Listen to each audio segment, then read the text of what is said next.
booktube friends, welcome back to my channel. Mia here. It is a beautiful day here in Florida. It is finally chill and it's finally kind of cool and it's amazing. It's very sunny still, but it feels just so refreshing to not have the crazy humidity that we have pretty much all year round. So I'm very excited for this fantastic weather we're having down here. Today's video is going to be a very exciting book review. I've been looking forward to recording this for you guys for a little while now. The book that I would like to discuss with you today is going to be Smoke Gets in Your Eyes and Other Lessons from the Crematory by Caitlyn Doughty. If you've been following me for a little while, you would know that I absolutely loved this book. I just read it last month for Nonfiction November, and it was pretty much my favorite read, I would say, throughout the month. It was just an amazing experience. So I would really like to discuss with you my thoughts and opinions in regards to this particular book. This is supposed to be a memoir, but at the same time, I thought that it was much more than just that. Yes, she does tell you her fascination with death since a young age, and she tells you her experience in getting into this field, what she had to do in order to be able to enter the field, and all of the different experiences that she faced during her time in this field. She is a licensed mortician, and she also has a show, or a web show, I believe. Yes, it's a web series and it's called Ask a Mortician. I have not looked into that yet, but I definitely will. Aside from all of that information that she gives you, she also shares with you a lot of facts in regards to how we dispose of our dead.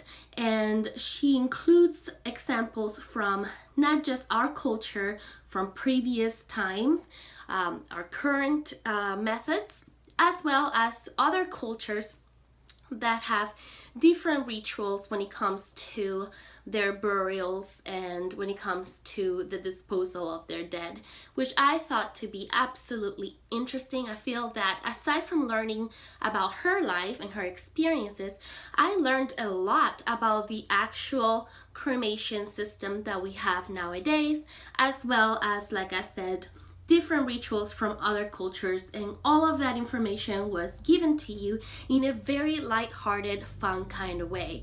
And that is crazy because it's such a morbid topic, and I originally thought that it would probably end up being kind of dark and, you know, what you would expect of a book that talks about death mainly. But it wasn't. It was so much fun to read. It was literally funny in many occasions, and it is all thanks to her personality, which really translated well through her writing. She has a very fun kind of way of telling you of the most disgusting experiences that she's had in her career, and it was just priceless to read. It feels like talking to a friend. It feels as if she is right in front of you when you're reading this, and she is just telling you all these crazy stories of all the things she had to go through at work on that day. And that's what I enjoyed the most about this particular book. Like I said, aside from the wonderful information that it gives you, which is very interesting, it is mainly her writing style and her personality that truly helped me fall in love with this book. To give you a quick example of her writing style, I'll read to you the very first sentence in the book, which is a very short one, but I think it will be enough to show you what kind of writing style she has. It says, "A girl always remembers the first corpse she shaves," and that's how her story begins. I was captivated from the very first sentence all the way to the very end of the book. She discusses the different ways in which churches back in the day would dispose of the bodies, the ways that they treated the bodies. She also discusses the different ways that we nowadays treat bodies. She doesn't just talk about cremation, she also talks about the more traditional burial systems and embalming, and that chapter was so very interesting because I had no idea of all the crazy things that they do to a body prior to burial if the body is going to be embalmed. It was just so interesting for me to read because I had really no idea of all the things that they have to do in order to change a body to the degree where they look the way that they do when they do the open casket. It was a lot of information displayed in a very natural way. Now, it is a morbid topic nonetheless, and like I said, it's something she does on a daily basis. So she doesn't talk about these things in a conscious way. She just pretty much tells you how it is. So if you're sensitive to this kind of topic or to specific gruesome ways in which we take care of our dead, or in different conditions that we find dead bodies, or that they find dead bodies prior to them processing them, if you're sensitive to that kind of stuff, then this might not be as enjoyable to you as it was to me. I'm personally not sensitive to this kind of thing. However, there were a couple of chapters where I did feel a little saddened by the things that she has to go through on a daily basis, for which, of course, she has to develop a thick skin. And some of those were, for example, when she was talking about the cremation of babies and children, and that sort of chapters really kind of affected me a little bit. I was saddened by it, and she does tell you also the times where she broke down doing that kind of job, even though that's her passion and that's what she really wants to do.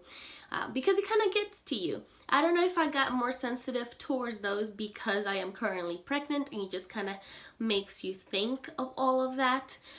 But nonetheless, it was just still a fantastic read. I love the way she talks about the different things that they do in a cremation house, and I love when she went into detail about the different ways in which you can dispose of a body. There were some ways that I hadn't really considered the way that she does. For example, I always thought that it was a good option to donate your body towards the, medical research, and in hopes, of course, to find or to help, even after death, find cures for those who are still alive. However, she did mention that when you do that, you have no guarantee as to where you will end up when it comes to what department will be using your body as a research method. So while you might do it thinking that you would help cure cancer, you might end up in the plastic surgery department instead, for example. So that was a different perspective I hadn't thought of. And like I said, she just goes into detail of all the different ways in which you can dispose of a body, and she gives you her opinion as well in the process. She also discusses the way in which our modern culture has pretty much gotten used to simply ignoring the topic of death. We are so concentrated in trying to postpone that as much as possible and to enlarge people's lifespan as much as possible that we pretty much disregard the entire topic of death. And she discusses how, in her opinion, it is so crucial that we talk about it because it is part of life. It is the one thing we've got guaranteed from the moment of birth.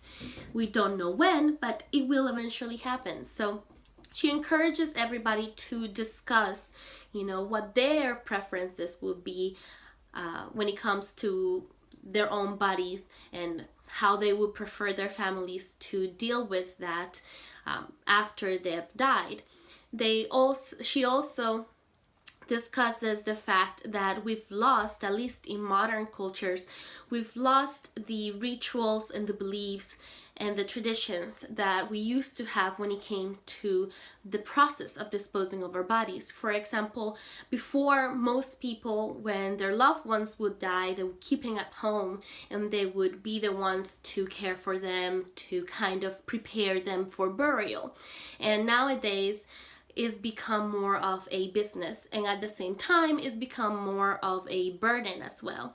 So once our loved one dies, yes, we suffer and we go through our grieving process, but the actual aspect of the burial or the cremation, we view it, or that's how she pretty much phrases it in a way, that we pretty much view this process as not just a very expensive process, but also something we want to get done and over with quickly, so that we can continue with our grieving process more privately. Where in the past, or in many other cultures, smaller cultures still to this day, it becomes more of a sentimental process and is more of an emotional kind of process. I don't know if I'm explaining that well. She did a much better job than I'm doing in explaining that, but I thought that that was very interesting. I hadn't think of things in regards to this topic in that way. But I do agree with her in many of her statements, and it made me think differently about death as a whole and about what I would want, you know, when my time came, pretty much. And it made me question what my loved ones would prefer when their time came as well. It kind of made me want to talk about that topic, and it stopped me from being so afraid of discussing things in regards to death, because it is, like she says, one of the most natural things, and is the one thing that you know from the very beginning of your life that will eventually happen. So why not talk about it? Why not embrace that that will eventually happen, and not view it as something morbid and horrible, but as just part of life? She also thinks that viewing things that way might help you grieve better. And I thought that was very interesting. So anyways, my lighting is starting to get bad because now the sun is setting and I only have this one little lamp, which is blinding me completely. But I think you get the idea of what this book will teach you, because it has a lot to share with you. I highly recommend you pick it up, like I said, unless you're extremely sensitive to these kinds of topics. But it was a fantastic read. Needless to say, I gave this 5 out of 5 stars, and I will highly recommend it to anyone and everyone, because it was an amazing read. If you guys have read this book, please let me know in the comments down below what you thought of it, and you know, how it made you feel. And if you have not read it, also let me know if you now feel inspired to pick it up and give it a shot. I think it's definitely worth it, and I highly encourage you to do that. That is gonna be all for this video. I hope you guys enjoyed it, and I will see you again soon in another video.